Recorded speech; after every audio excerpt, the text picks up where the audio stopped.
The concept of backlinks is like originally from Google and like the page rank and the ranking of pages, but like the founders, they build their backlinks gradually. So it's like one customer at a time, one registration to their service at a time. Like they have to serve. Let's say the Facebook started in a dorm room, and they had like, I don't know, first 10 customers from first 1,000 customers, and you need to take like a personal care of these like customers, and you get some referrals or like some you get like they basically provide, they're your references, and they're your backlinks. So you get like so this is like a term that Balaji uses, like you get these backlinks, and it's like, and they grew from like 100, 1,000, 10,000, 1 million, like 100K, 1 million, 10 million, so up to like 3 billion or something where they are now. So it's like they grew gradually over the years, and all those backlinks are like acquired through hard work and consistency, consistent hard work. And this is just like one example. But if you are, for example, a political heir or a company heir, you acquire these backlinks all at once. So, for example, you could have like just like graduate the university in the US and then return to your home country to run the company of your parents or your family business. And then you are legitimate, but you acquire those because you are from that family, but you acquire those backlinks all at once. You didn't build them gradually. Hello, welcome back to Mtambo's Desk podcast. My name is Jakub Mtambo, and the following is a conversation with Jakub Simek, a co-founder of Resisha DAO and an author of Wisdom Enterprising. In today's episode, I'll be talking with Jakub Simek about his article, Founding versus Inheriting, under the Daily Balajisms series. And now, dear friends, here is Jakub Simek. Jakub, thank you for joining me again today. Thank you, Duke. I'm happy that we are here again together discussing Balajisms, and we have new mics because there was a request from from Kevin. Hi, Kevin. It's one of our listeners who said like we should improve our quality, the sound quality, because he listens it on as a podcast. So so we got new mics thanks to Kevin's feedback. Thank you to Kevin a lot for his feedback. Finally, we have a good quality of sound, There are many things to improve. Cameras are next, and maybe the delivery of my content. I should practice more, I guess, or but at least it's live discussion, that's true. Well, let's dive into this. So Balaji Srinivasan has used his mental model of founding versus inheriting to assess the ability of legacy institutions, which he calls the inherited institutions, to innovate and maintain their operations. Can you explain this mental model to our audience? Yeah, I think it's very deep mental model by Balaji Srinivasan that he calls founding versus inheriting. And it's basically that founders are able to make various edits to their systems and their organizations that they founded. For example, Alexander Hamilton founded the predecessor of Federal Reserve, in the US. And these kind of founders are walking the earth also, or walked the earth not so long time ago. Like, let's say, Satoshi Nakamoto founded Bitcoin, or Vitalik Buterin founded the Ethereum protocol, and Mark Zuckerberg could be also kind of like discussed in the same way as a founder who is like still leading Facebook, so the Facebook as a company is a founder-led company, and therefore it can make quite not drastic, but it can make like quite severe and changes. It can like totally change their direction or rebrand into Meta. So it's very, very kind of interesting, and it's like unusual for, let's say, big tech companies to make such drastic changes. So but founders can do it. They have both legacy, and also they have both the legitimacy, and also they have both. They have the capability to execute. And basically, Balaji distinguishes or like uses the metaphor of like a read-only culture versus the read and write. It's like. It's like it's like the IT metaphor, a computer science metaphor, but it's like it's like 1,000 times more difficult to create and design a factory than to run a factory. It's like something similar, but Balaji talks also, it's like much easier to buy a milk than to sell milk, to buy milk than to sell milk. So because and this is something similar. It's like asymmetric, but the result is that these heirs, these like inheritors, these heirs, they are it could be like the 30th generation of people who inherited, let's say, some city, like who are like, it's like 30th mayor or 45th president or something, and they don't have this experience of starting these institutions from scratch. And therefore it's like very difficult for them to reform these institutions, but even to maintain them, like, because if you can't like create something from scratch, you often even like gradually lose the ability to repair, to maintain and to repair if something gets broken. So that's kind of one way to look at it. Okay. That's interesting. I can see why Balaji would hold that view. Founders often have the drive and vision to create something new and make it successful, whereas heirs may not have the same level of motivation or creativity. But do you think this is always the case? Yeah, I mean, it's like the heirs, heirs. Sorry, I can't even spell it properly. But Heirs. heirs. They have the legitimacy. So because let's say they're the legitimate heir of I don't know, let's say of this empire. So like.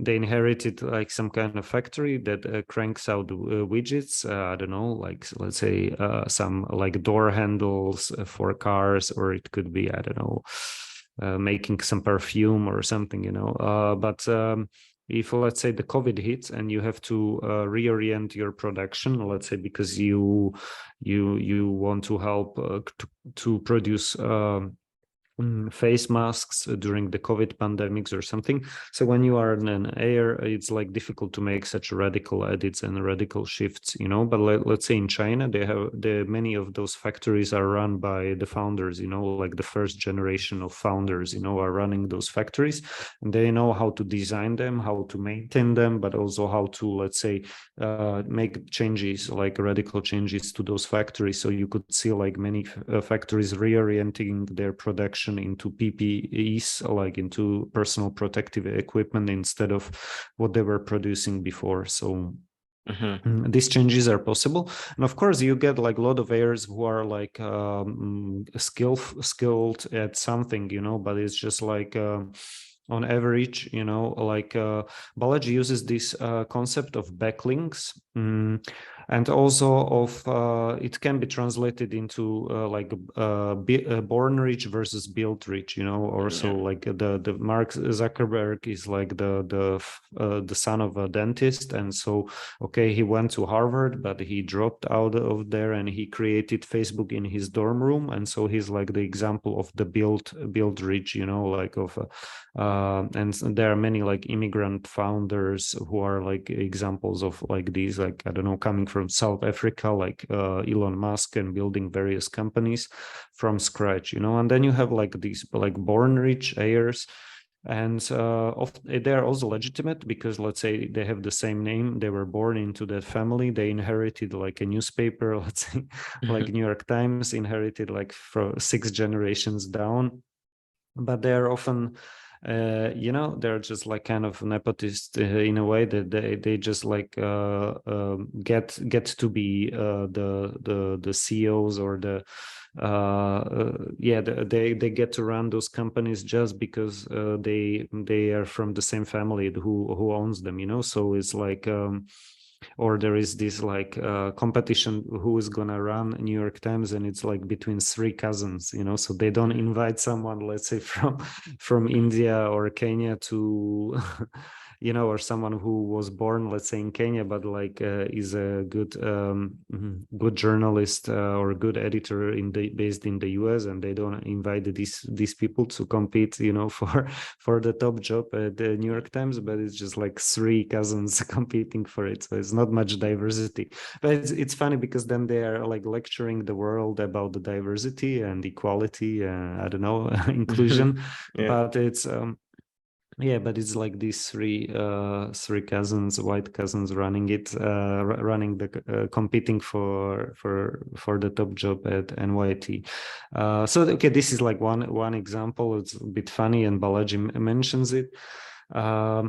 But generally, the concept of backlinks is like originally from Google, and like the page rank and the ranking of pages. But like the founders, they build their backlinks gradually. So it's like one customer at a time, one registration to their service at a time. Like they have to serve. Let's say the Facebook started in a dorm room, and they had like, I don't know, first 10 customers from first 1,000 customers, and you need to take like a personal care of these like customers, and you get some referrals, or like some you get like they basically provide, they're your references, and they're your backlinks. So you get like so this is like a term that Balaji uses, like you get these backlinks, and it's like, and they grew from like 100, 1,000, 10,000, 1 million, like 100K, 1 million, 10 million, so up to like 3 billion or something, where they are now. So it's like they grew gradually over the years, and all those backlinks are like acquired through hard work and consistency, consistent hard work. And this is just like one example. But if you are, for example, a political heir or a company heir, you acquire these backlinks all at once. So, for example, you could have like just like graduate the university in the US and then return to your home country to run the company of your parents or your family business. And then you are legitimate, but you acquire those because you are from that family, but you acquire those backlinks all at once. You didn't build them gradually. It's just like an interesting model to think about it. And it's also like, let's say if you have like some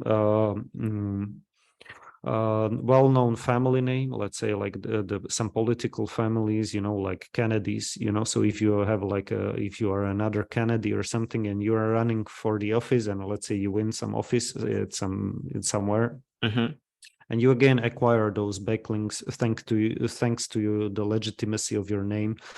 And but you didn't build them gradually, and of course, like you can have some like it's not like so clear cut, because let's say you are running various campaigns, you are also like starting maybe not you're not aiming for like some smaller office and then going higher and higher, but generally it holds. Sometimes people are just like famous because of their family background, and they didn't start from scratch, so but founders in this context, like how Balaji means it, like they often started from scratch. I see, that's a great example, and I see where Balaji is coming from. Founders often have a unique perspective and approach to business that allows them to achieve great things. Maybe on the other hand, inherited institution may have become complacent and resistant to change. That's definitely worth considering. But Balaji mentions the saying amateurs talk strategy and professionals talk logistics. Can you elaborate on what he means by that? Yeah, it's like there are these type of founders like Vitalik, who is running, like Ethereum, like the second largest protocol, and he has to, I don't know, fight various hackers. Like he needs to like make various like decisions, like guide the community, listens to community. They manage to switch from proof of work to proof of stake last year, which is like a great feat, technological feat. And it's like, it's like he is like the founder that could easily that could be easily like described as more capable, let's say, than like some kind of bureaucrat or even maybe a central banker. Is like running like basically the whole economy or something, like quite a big economy. So it's like Vitalik is like one example, but maybe more a clearer example is Jeff Bezos and Amazon. Like he started also like in some kind of very humble office. He was ridiculed by the media.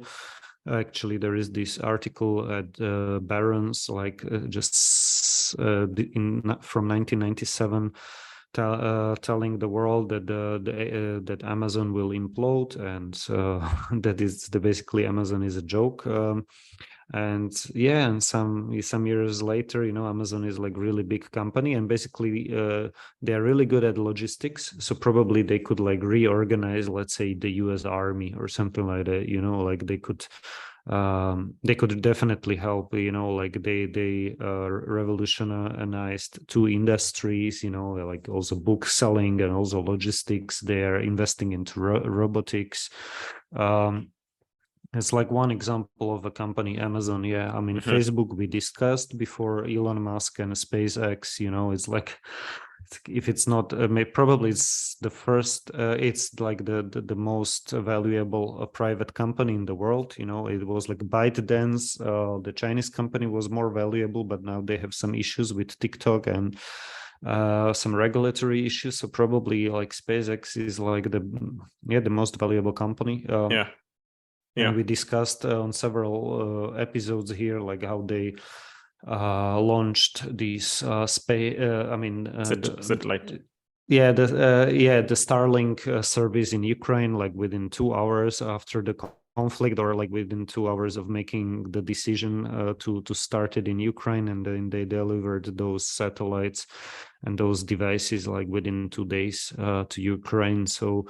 I mean, imagine just like, let's say, some institution, like they would just like discuss it and kind of write a proposal and then edit the proposal and be like really inclusive about the proposal and do like, I don't know, 10 workshops, just like 10 workshops, just so everybody, each voice is included in the proposal, and it would take 2 years, just before just before the proposal was just to sign the contract, like it would take 2 years, and then after for the money to arrive, it would take another 6 months or something. Like just like basically discussing the EU or other kind of donors, like how they operate. Often, it's like it's just different. It's orders of magnitude slower, like than these kind of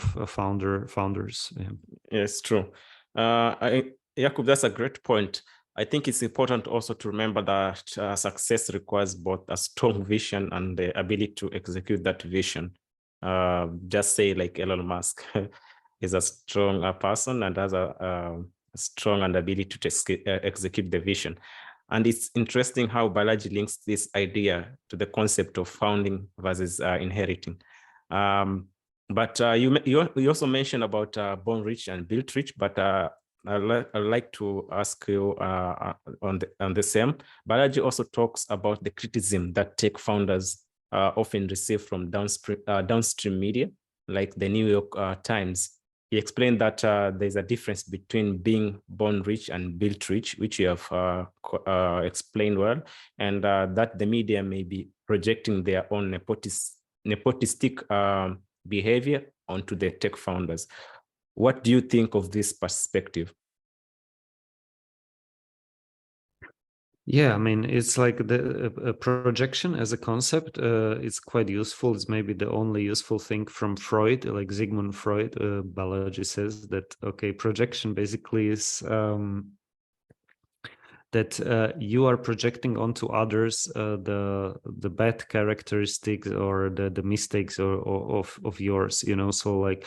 New York Times is lecturing the whole world like that they should be more inclusive. The whole world should be more equal, inclusive, diverse. But like when they are running the competition for the top job at the company, they offer it to three cousins who are the heirs of the